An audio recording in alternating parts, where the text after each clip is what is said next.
It's a brand new day with Mo and News. It's time to have your say.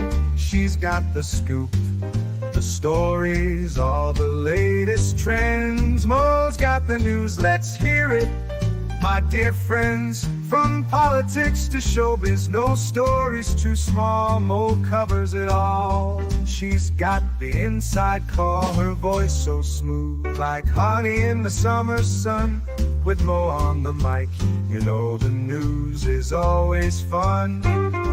Mornings with Mo, the best newsy news in the world. With her style so classic and her stories unfurled, from morning till night, she's got us in the know. Turn on your radio, let Mo's newsy news flow.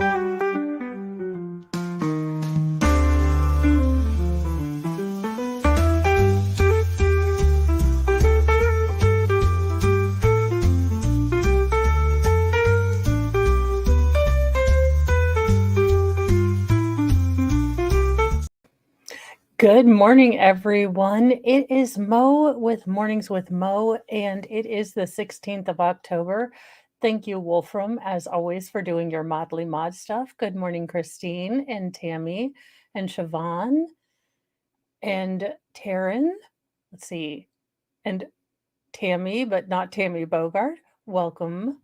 So we have found the dirtbag, allegedly in Minecraft, but we have found him, and I'm kind of okay with Snake Island. I think Snake Island would be a good and fitting punishment for this absolute alleged human dumpster trash person. But he has not been adjudicated, so it is allegedly. But the Florida man who was charged with abandoning trooper on the side of the road during the evacuation of, Florida and Hurricane Milton has been found, has been named and shamed, and kind of not worried about that too much. But for legal purposes, he has not been, adjudicated. So, he has the right to his day to court. The cruel Florida dog owner who left his pooch tied to a fence in floodwaters on the side of the highway as Hurricane Milton barreled down on the Sunshine State last week has been caught. Giovanni Almada Garcia was arrested Monday and charged with aggravated animal cruelty, a third-degree felony. Garcia admitted to leaving the canine, a white bull terrier, on Interstate 75 as he raced toward Georgia ahead of the storm. What, your car didn't have like a dog spot? I mean, Trooper deserves, of course, shotgun seat privileges, but no. Glad we found him.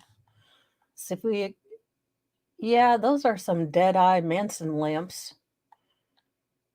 The 23-year-old told officials that he left his dog Jumbo because he couldn't find anyone to pick the dog up, according to Hillsborough County State Attorney Susie Lopez. Lopez blasted Garcia's actions and asked for politicians to help change the current laws in place. In Hillsborough County, we take animal cruelty very seriously. This defendant is charged with a felony and could face up to 5 years in prison for his actions, Lopez said. Quite frankly, I don't think that's enough. Hopefully, lawmakers will look at this case and discuss changing the law to allow for harsher penalties for people who abandon their animals during a state of emergency. A driver flagged down Florida Highway Patrol trooper Orlando Morales, who diligently searched for the dog. Morales drove a quarter-mile south and used a portable speaker calling for the dog. When the canine was eventually found, the poor trembling dog growled and barked at the officer. And the trooper said, I don't blame you, according to the Tampa Bay Times. Morales parked his patrol vehicle and trudged across a soggy field next to Interstate 75, rescuing the terrified animal as the water had risen past the dog's legs. The pooch was brought to a vet where he was examined for injuries. Well, we're not going to stay on this guy. We're going to, the real hero of this story, Trooper. When this poor dog was left out there, DeSantis said, "We said we're going to nail you when you find out who did it." And that's exactly what they're going to do now in Hillsborough County with State Attorney Lopez. You don't just tie up a dog and have them out there for a storm. Totally unacceptable. We're going to hold you accountable, DeSantis said during a news conference Tuesday. Garcia faces, um, as I said previously, 5 years in prison for the felony and will not get the dog returned to him. He was released from jail on Tuesday with a $2,500 cash bond. Oh, wonderful. That, and again, just thank goodness for that trooper. Thank goodness for people who saw this and thought this doesn't look right and did that. It was absolutely, you know, saved this doggo's life. And he looks like just a fun dog. And Mr. Moe said, I can't adopt him because we have, 6 children and 5 cats.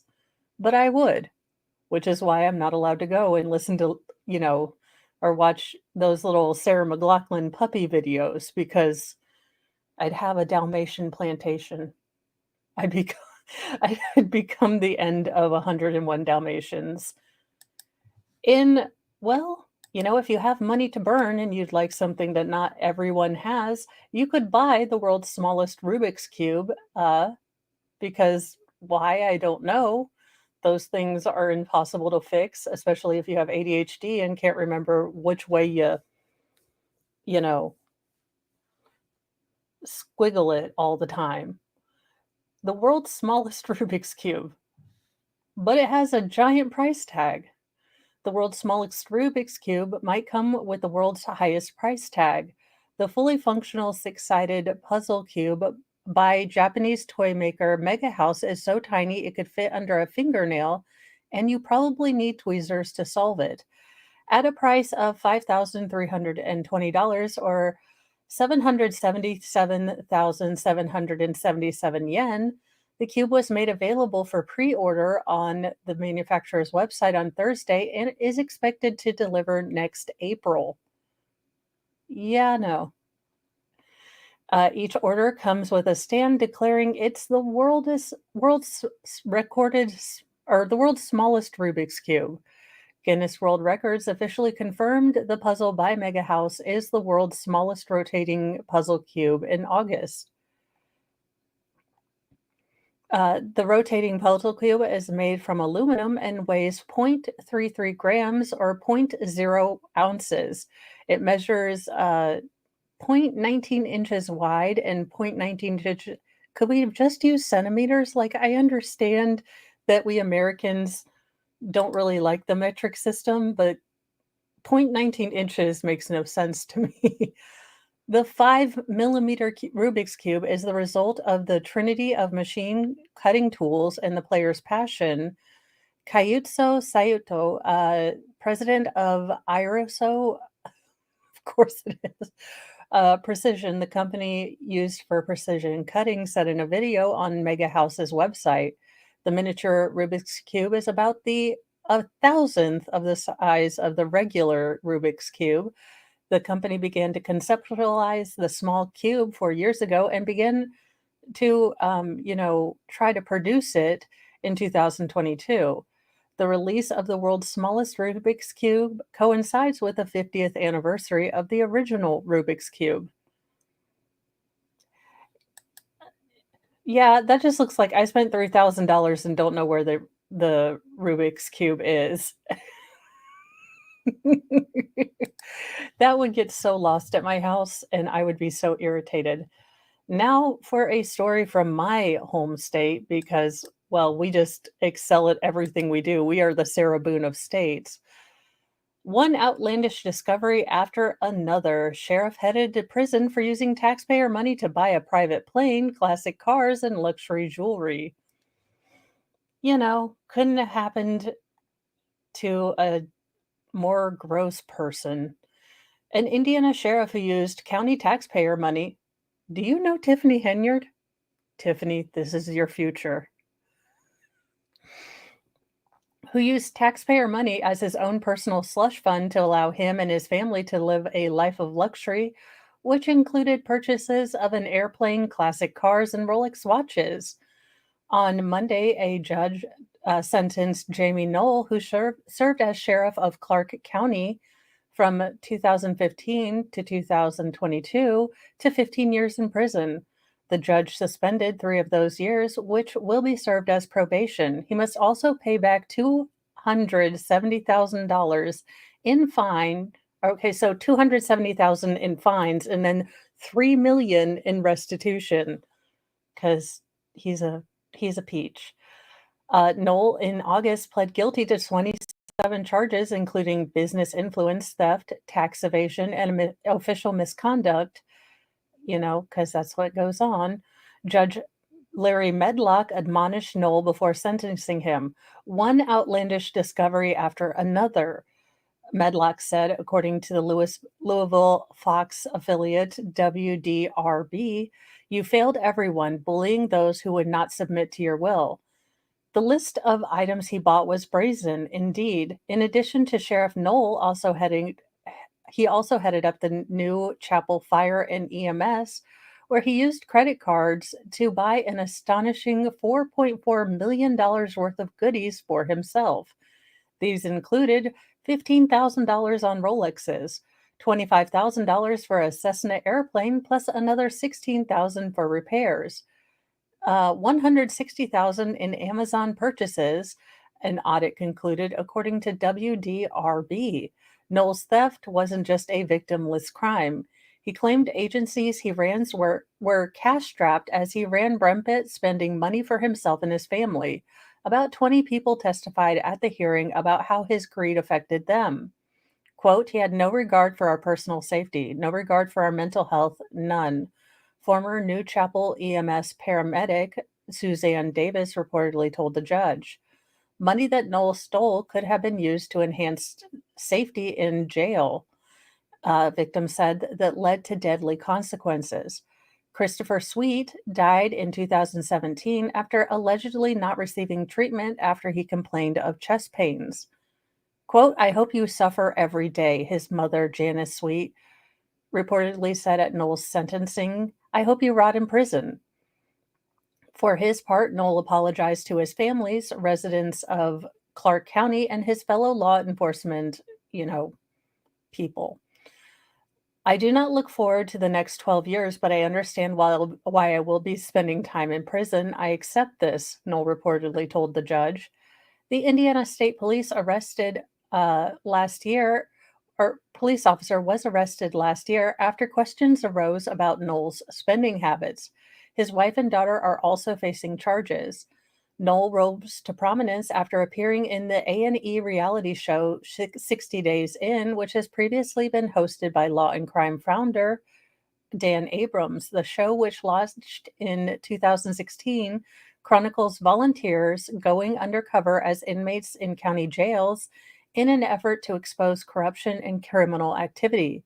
In a hint of irony, Knoll said on the show, which featured Clark County Jail under his leadership, that one of the reasons he ran for the top cop position was because, quote, corruption had risen to the highest office after the previous sheriff was indicted for paying a lady of the night $300 for the smexy time. It was apparent that a drastic change needed to take place immediately, he said at the time. A public official being a hypocrite and stealing money? Well, only in Indiana. Stranger things have happened. In what the heck is going on with people? An ex-husband of Real Housewife star gets 7 years for hiring a mobster to assault her new love interest. I will confess I have never watched Real Housewives of anywhere. I am a Real Housewife of Indiana, but I don't have that much time. Usually I'm doing laundry or, messing around on YouTube. So I figure I know what a Real Housewife does, and it generally involves mopping the floor and trying to figure out what a mystery stain is. So it's not always great. Thank you, John Gary, for becoming a member of the Church of Mo. Have We have dark chocolate sarcasm and maladaptive but hilarious coping mechanisms. The only thing we don't allow are those plastic recorder flute things. Look, I've had 6 children, 0 stars, do not recommend. They sound like, well, like the death knells of anxiety. They just do. Hot cross buns has never been so poorly treated than in Surround by 60 recorders. The ex-husband of Housewives of New Jersey cast member Diana Manzo was sentenced Tuesday to 7 years in prison for hiring a reputed mobster to assault her BF in exchange, or her boyfriend, in exchange for the defendant hosting a lavish wedding reception for the attacker. Thomas Manzo, 59, of Franklin Lakes, will also have to serve 3 years of supervised release once he's freed under the sentence imposed by U.S. District Judge Susan Wigton. A federal jury in June convicted him of conspiracy, falsifying and concealing documents, and committing violent crime in aid of a racketeering activity. According to federal prosecutor, Manzo hired John Perna, whom they described as a soldier for the Lucchese crime family, to commit the July 2015 attack in which the boyfriend was, well, beaten with a weapon. Perna's wedding reception was held the following month at a restaurant in Patterson that, Manzo partially owned. Perna pled guilty in December 2020 to committing a violent crime in the aid of racketeering activity and received a 2.5-year sentence. He was freed in August 2023. The boyfriend who got a little bit, smacked around is now Dinah's husband. Diana? I don't know. She just looks like she'd be incredibly upset if you told her to hurry up and you didn't have to put a bunch of makeup on to go to Target. I mean, and I am judging her having never met her, but I can just, for that general natural look here, this woman probably spent 3.5 hours in front of a daggone mirror. I don't get it. I don't know. But I'm just alleging that she would be not happy if you just said, put some sweatpants on. We're running to Walmart. It is Walmart. Oh, and thank you, Lapsapoo Mom Lucchese. Thank you. Well, I keep up with my, housewives and my mob names about the same level. Thank you, Iron Rabbit, for becoming a new member of the Church of Mo. It allowed just about everything but audio recorders. And my sweatshirt, I thought it was apropos for the day, because squirrel, but I don't know. I think Plague Doctor speaks to me when we're covering Sarah Boone's, case. Also, I am freezing. I have never been a chick that's been cold. Honest to goodness, I used to think that it was my, mutant superpower. I was, the only chick that would never be cold. Never. Like, winter, I was like, it is flip-flop and some short weather. I am okay with this. Never cold. And now that my body is like, oh, temperatures, we don't know how to regulate those. I am freezing all the time. And now I get what you women were always upset about. It's like cold. It's like an ice cube. Thank you, Iron Rabbit, for gifting 5 memberships. And I just realized I moved I will write these down. So Siobhan, Coffee Nut, Pretend Judge, Denise Bax, and Emma Lamry, welcome to the Church of Mo as well. Thank you, Iron Rabbit, for gifting those.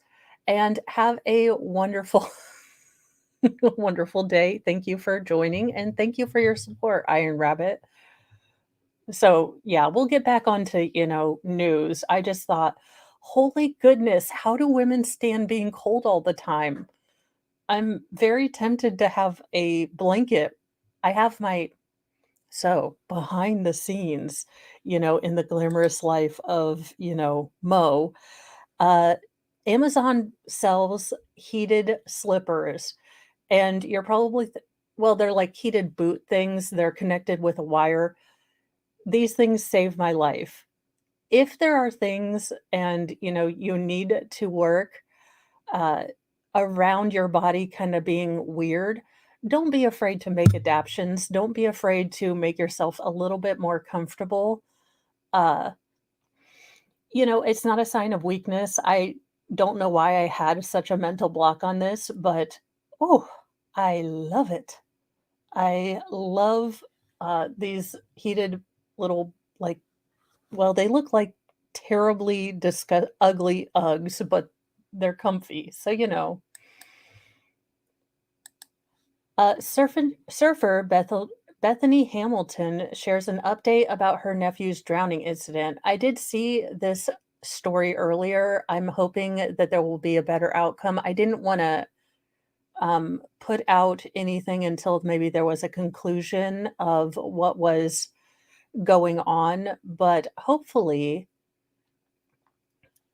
Oh, thank you, KDP, for being a member. And yeah, I'm working with Baker, but I know that Vices is doing his own thing too, and he is so fun. I love that kind of snarky law tube has, settled on Sarah for now.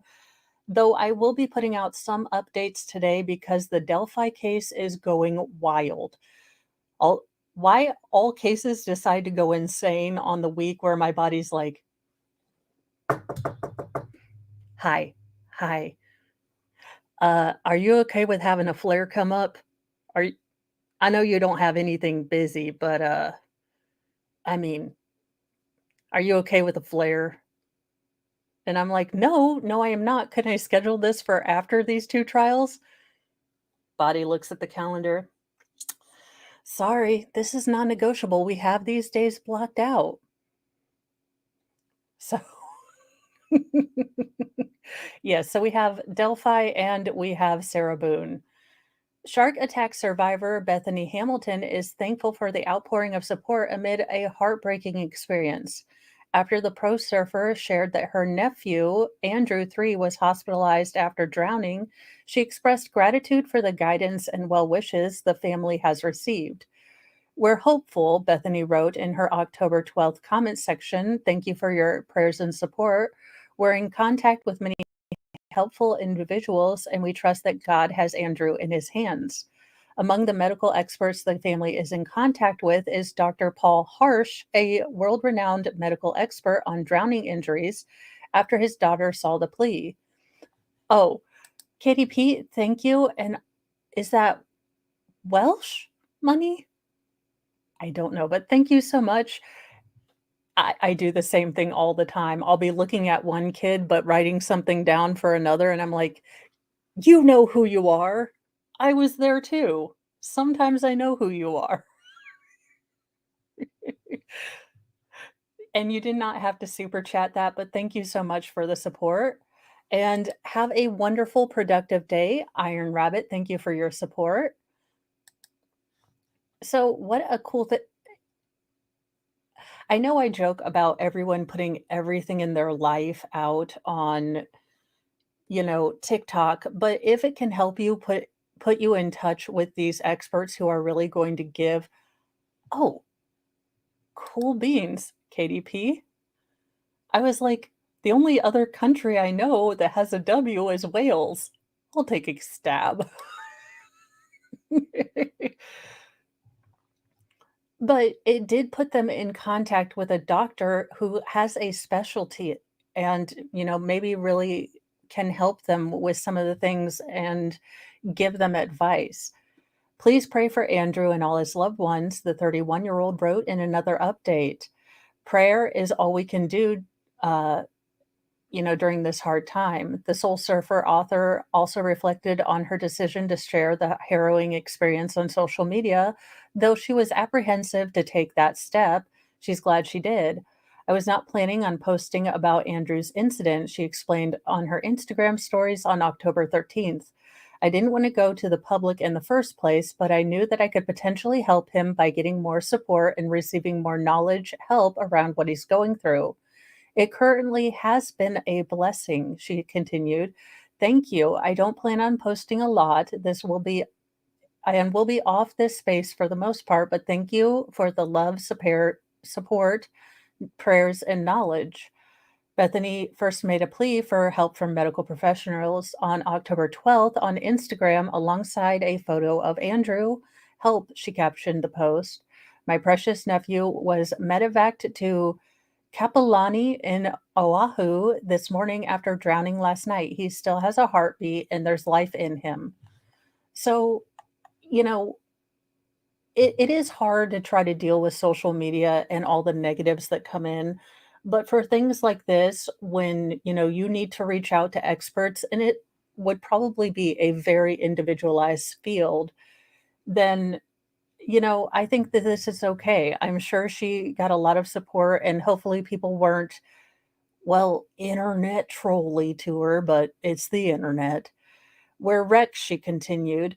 I know how proper medical support can make or break someone's chances of survival, and in this case, we're asking for help with anyone who has information of what we can do to give my nephew the best chance.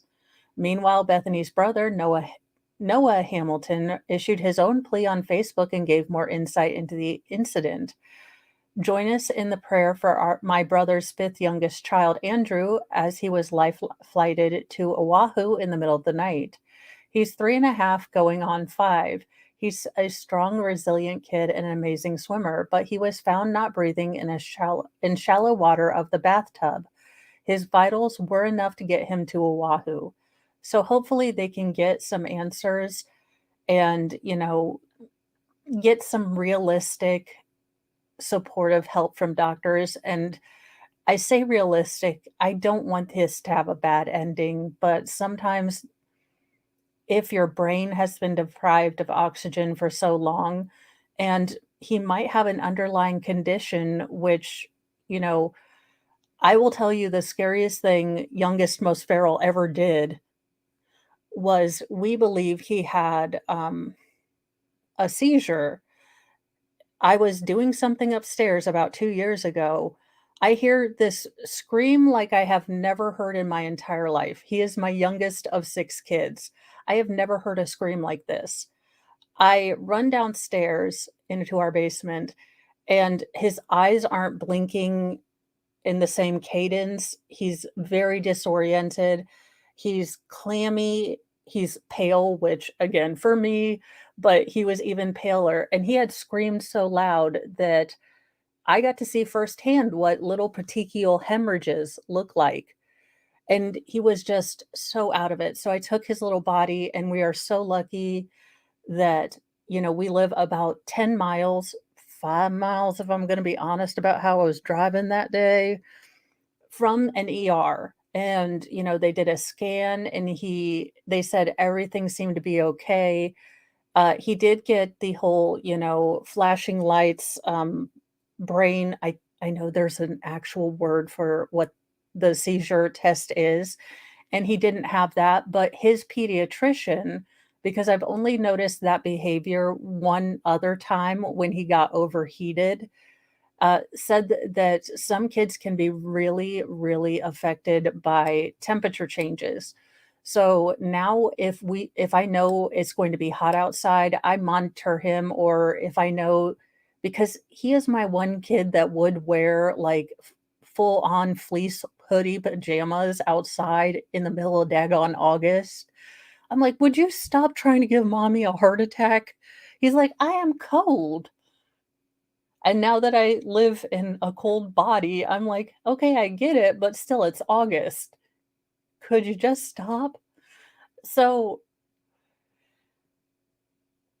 having kiddos hurt, having any kid or anything around you hurt is incredibly terrifying for a parent, and I hope that they can get some answers and really get down to what might have happened because it is strange. I mean, I do have wild feral children. They manage to get themselves in the most insane predicaments, but you feel helpless.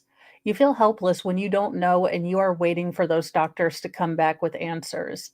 I felt much more helpless than when I was waiting for my own diagnosis.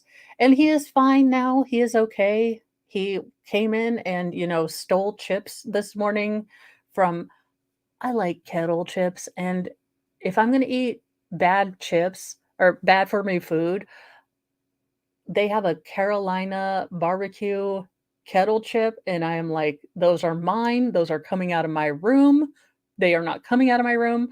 So he'll come in the morning and get himself a bag to take to school because he is the youngest, most feral. So that is just it.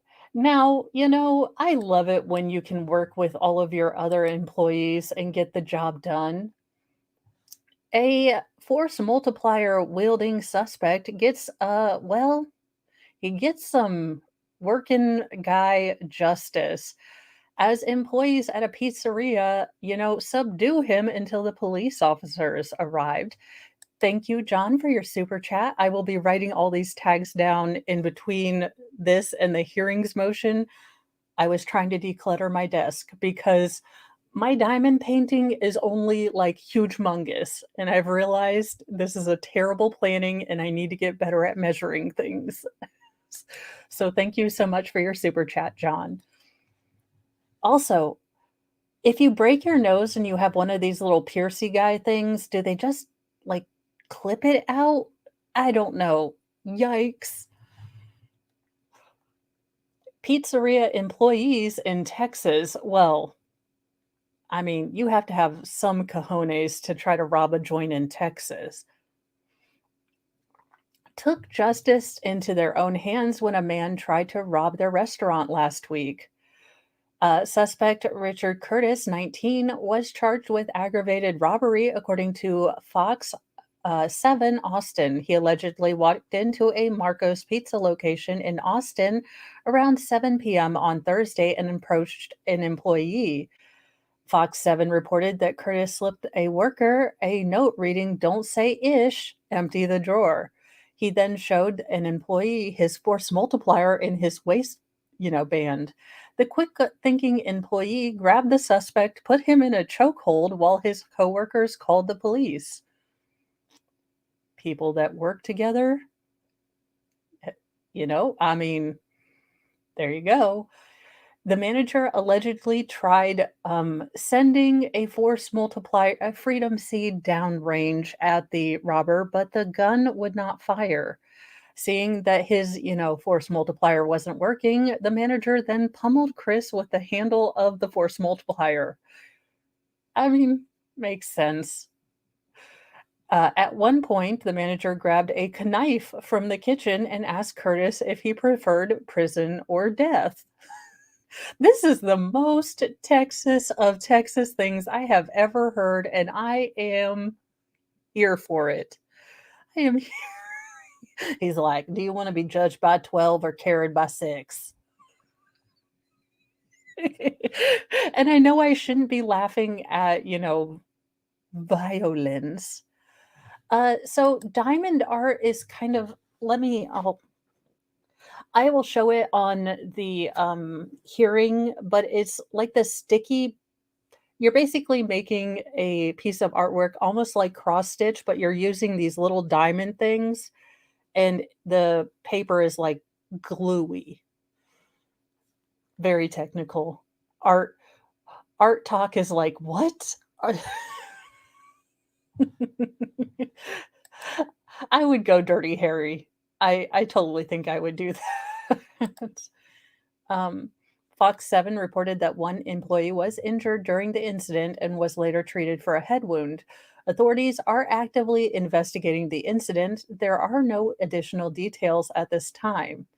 So there you go. It's really nice. It is relaxing. And if you do like, order and logic, but it's like, okay, I put this here, and then you realize you have it just slightly off kilter, so then you have to go and scooch it around on this, like, fly trap material. So it is really nice to see it kind of taking shape, but yeah, it's a bit like, "Oh, my OCD is on level 10 with this. Awesome." Well, a horticulture teacher has won the pumpkin weighing contest with this giant gourd. He likes big gourds and you cannot lie. You other farmers can't deny.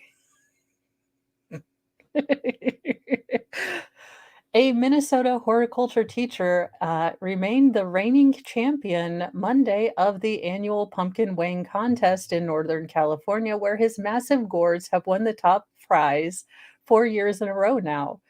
Travis Geiner of Anoka, Minnesota, beat his closest competitor by 6 pounds to clinch the victory at the 51st World Champion Pumpkin Weigh Off in Half Moon Bay, south of San Francisco.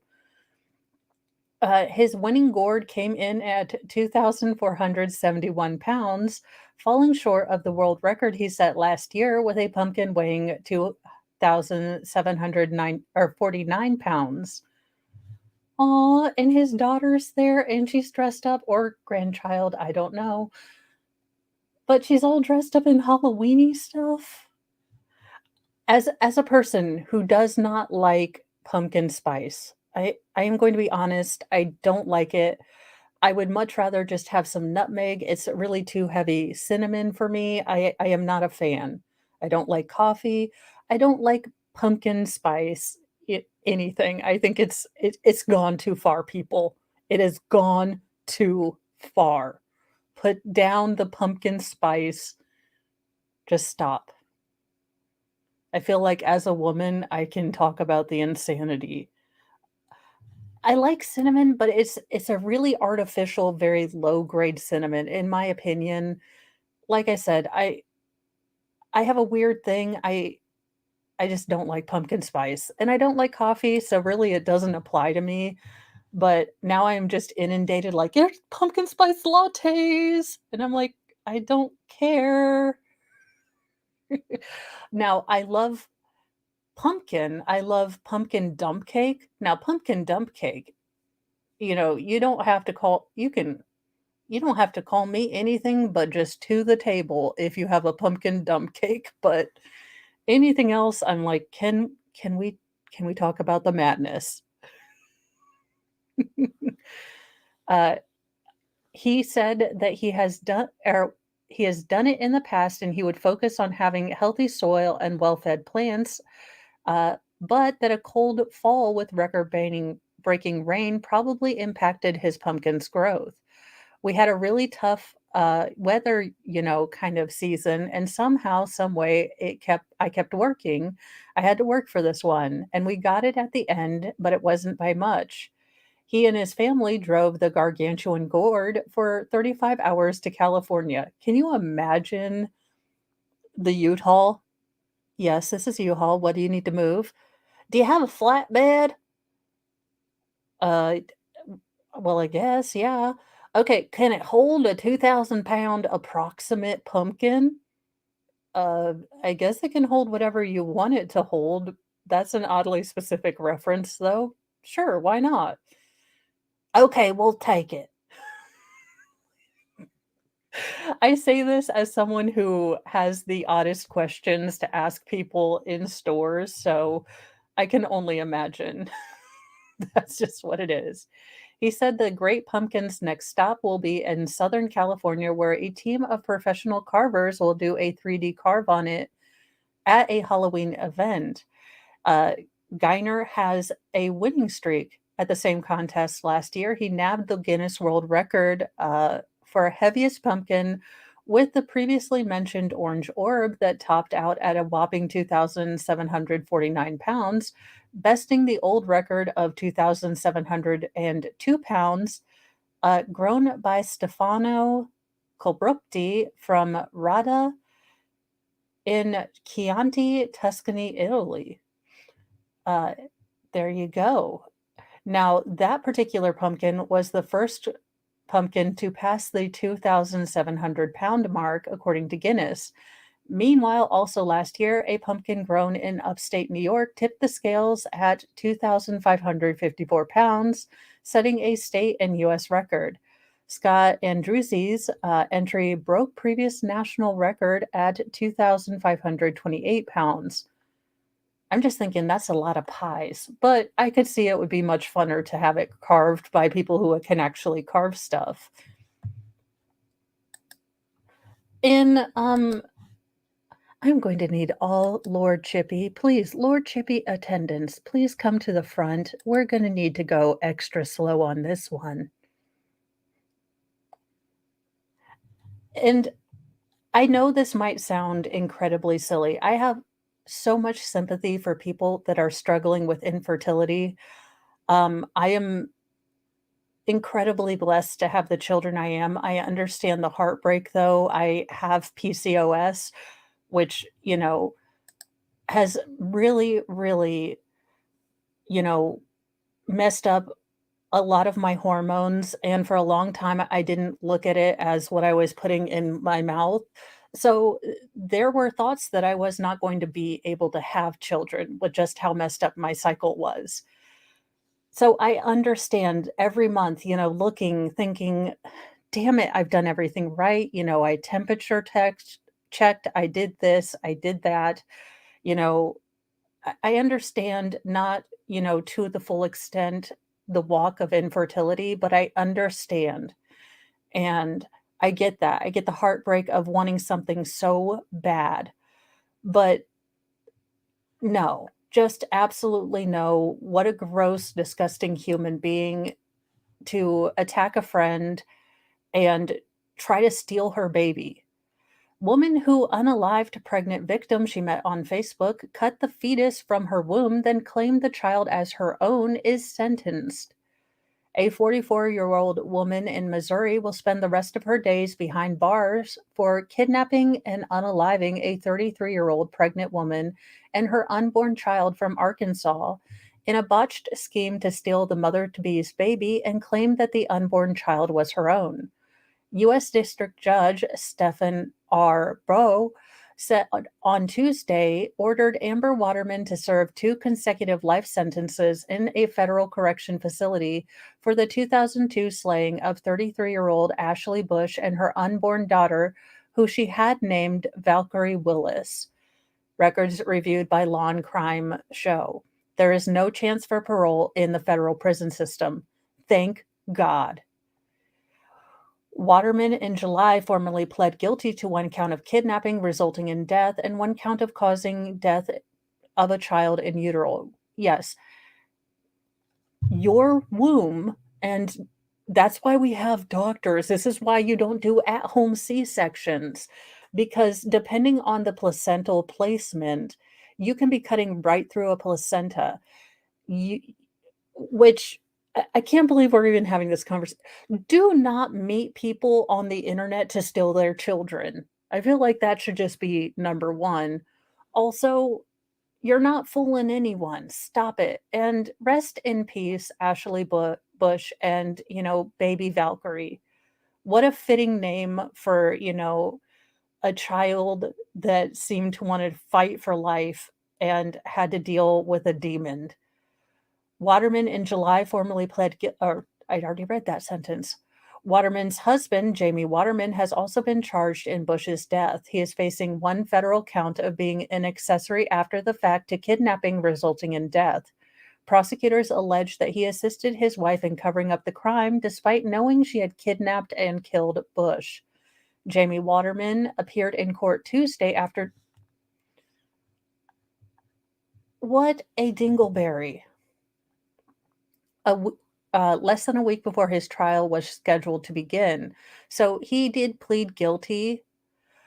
And honestly, the federal court does not take you to trial unless they have what we call all the evidence. As previously reported, Amber Waterman admitted to the kidnapping. She kidnapped Bush from Maysville and transported her to Pineville, both of which are in Arkansas, resulting in the death of Bush and Valkyrie. Amber Waterman used a false name, Lucy, to contact Bush via Facebook while the victim was 31 weeks pregnant. She pretended to help Bush get a job by telling her she had an opportunity the victim could fill. The interaction prompted an in-person job interview between the two women on October 28th, 2022, at a public library in Gravette, Arkansas, where Amber Waterman offered Bush a work from home position for a company based out of Arkansas. On October 31st, 2022, at roughly 11:45 a.m., Bush met Waterman at the Handy Stop convenience store in Maysville, federal prosecutors wrote in a news release, under the pretext that Waterman was taking her to meet a supervisor to further discuss employment. Bush got into a truck driven by Waterman. Amber Waterman then kidnapped Bush and drove the pregnant woman to the Waterman residence in Pineville. At about 5 p.m. on October 31st, 2022, first responders reported to the Longville store in Pineville for an emergency call of a baby who was not breathing. Waterman admitted that she claimed to first responders she had given birth to the child in the truck while on the way to the hospital. But in reality, she admitted the child was Bush's child, who died in utero as a result of Waterman's kidnapping that resulted in the death of Bush. So, having deep dived into, 2022. Thank you. Now, what I will say is, having delved into some of these cases, and I've actually pulled one of the interrogations of these sick, twisted people, because she is just a cartoon character that makes Sarah Boone look normal. I'm waiting to get the Freedom of Information Act back on that before I bring it up. But what doctors in the particular EWU thing that I was learning or looking at explore with us, uh, what doctors will say is you have less than 5 to 10 minutes if a mother has sadly come to an end, to get that baby out, because the mother is providing all of the nutrition, the oxygen, everything you need for that baby. So it is incredibly, unlikely that even had a trained doctor been there, say, unfortunately, Miss Bush had a heart attack and they needed to get the baby out. Uh, they the doctor they interviewed for that said it was absolutely, hit or miss whether the baby would even survive, even if they had the best of care. A subsequent autopsy determined that Bush's manner of death was a homicide and the cause of death was penetrating trauma of the torso. Authorities say that Amber Waterman used a force multiplier to unalive Bush, then used a knife to try to remove the unborn child from her uterus. She also attempted to burn Bush's body. Joshua Robinson, the prosecuting attorney for Benton County, Arkansas, stated in July that he intends to prosecute Waterman in state court and seek the death penalty. At the state level, Waterman is charged with 2 counts of capital murder and 1 count of kidnapping in Benton County. So I believe this will be federal because it went across state lines and it was a lure of not only a conspiracy, it was kidnapping. Yeah, it Bobby Joe Stinnett, that was a terrible case.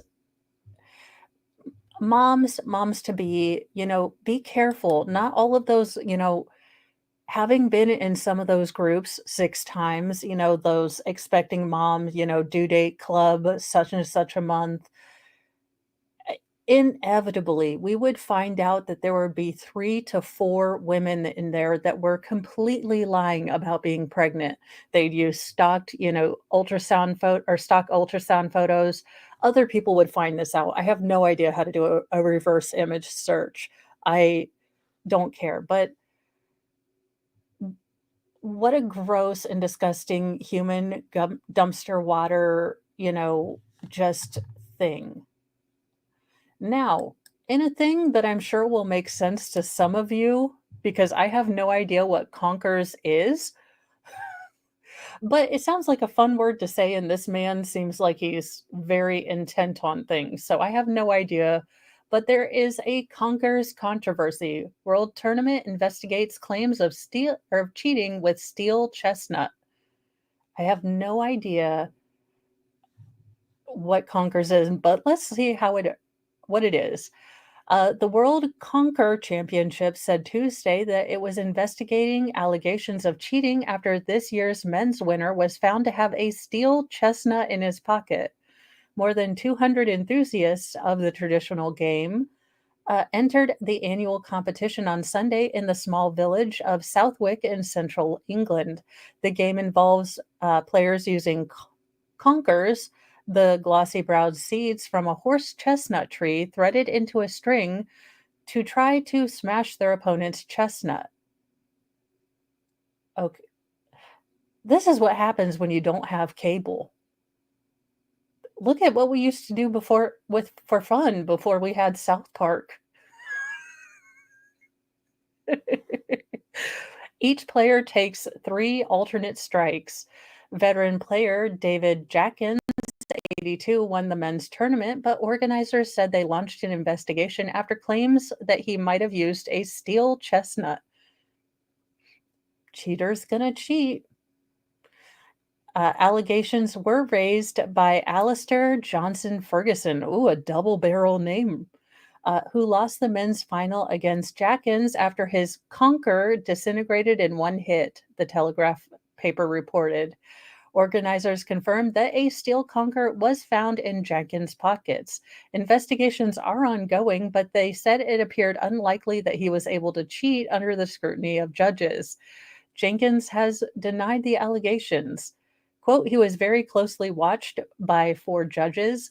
It looks like it was absolutely impossible for him to cheat. St. John Burkett, chair of one of the event's organizing committees, told Sky News. The title of World Conquer Champion went this year to Khaleesi. Is that Khaleesi or Kelsey? Kelsey Bansbach, originally from Indianapolis. Indiana taking over the world, not just with high fructose corn syrup, but with conkers. The 34-year-old was crowned Queen Conker after beating Jackins in the final. She was the first American to win the title since the World Conquer Champions began in 1965. The event raises hundreds and thousands of pounds over the years for charity. So there you go. He might have cheated, but a chick still won, and a good old corn-fed Indiana chick. One for the win. Put it down there. Well, Darius Rucker blames his lack of ability to fight against gravity on all of his 58 years, that he's been on this blue marble. Darius Rucker falls during a Hootie and the Blowfish show, then blames all 58 of his years. I like Darius Rucker. If you were a kid in the 90s, I mean, you could not turn on the radio with, Hold My Hand coming on or Just Let Her Cry. And I was like, oh, it's not always beers and sunshine, but even when it's not, Darius Rucker will have a laugh. The Grammy-winning country artist, 58, took a tumble Saturday while performing with Hootie and the Blowfish at Riverfront Revival in North Charleston, South Carolina.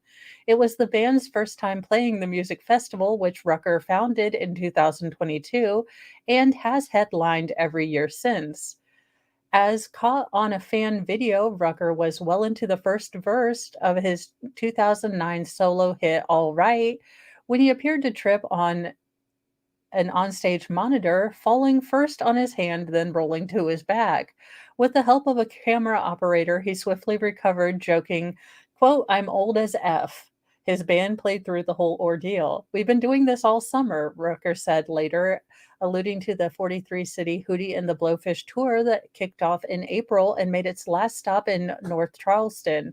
I haven't fallen once, but I busted my A in my hometown. Sir, this is exactly how it goes. Nobody is famous in their whole hometown. It just will not happen. I know, I feel much older. Upon seeing the footage, some fans speculated online that the singer's age wasn't the only factor in the fall, instead, blaming possible intoxication. Earlier this year, Rucker pled no contest and accepted almost a year's probation for the 2023 arrest on minor drug possession charges in Tennessee. Quote, you mean drunk AF. That's not how Darius Rucker normally sings, commented one TikTok user showing Rucker falling.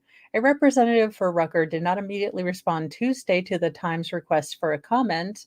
While Rucker hasn't offered any explanation for the tumble, he did reshare the clip on Tuesday, saying he kept singing through. I hope those no boots I got you weren't the cause. Lady A member Charles Kelly jested in a comics section. You got to scrape the bottom, bud. Pro move. So there you go. Yeah, I know it was a little bit of the devil's lettuce. So yeah, it was not, you know, terrible. Do I want people that are impaired driving? But if you would like to, just be relaxed in your own home and eat all the Doritos, I'm not going to judge you.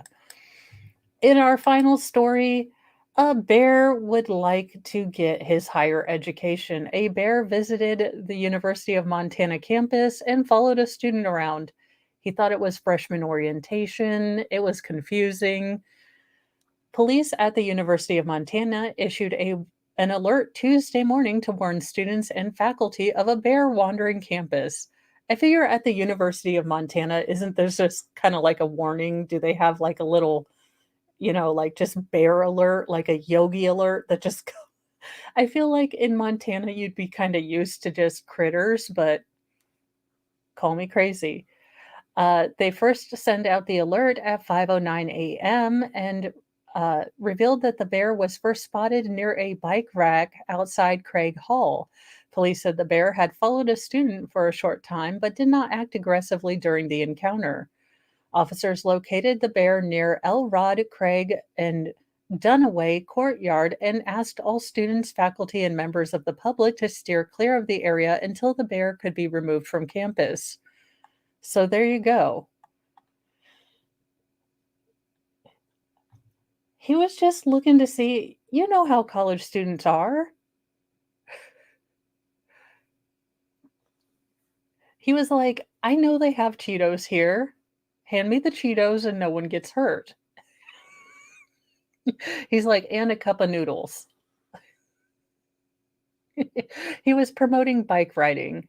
So there you are. There is the weird, kind of crazy news today. And I will see you guys in just a little bit. I do have it set so it will take you over to the motions hearing that I will be co-streaming or dual streaming with Baker. Thank you so much for joining me every morning for Morning Newsy News. And today is Wednesday, so even if it wasn't cold and yucky outside, I would still be having date night with Mr. Mo. We are probably going to light, a wood fire and, sit there in our one adult room, meaning it's actually looks like a functional human adult lives in our house. It's the one house where I'm like, can we at least keep this room or one room? Can we at least keep this clean so everyone thinks that we're doing kind of okay at adulting? But it has a nice wooden fireplace in there, and we will probably just sit there and, do old people stuff, watch Bobby Flay, that kind of stuff while being comfortable and warm.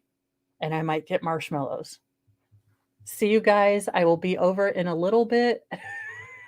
Well, yeah, but then as soon as I say adult room, I'm like, we're not that creative and fun. I wish we were, but not yet. Bye, you guys. Have a great day. Be kind to yourself, be kind to others, and, just have a good day. Adapt things where you can and work on, just being a slightly better person than yesterday, however you read that. Bye, you guys.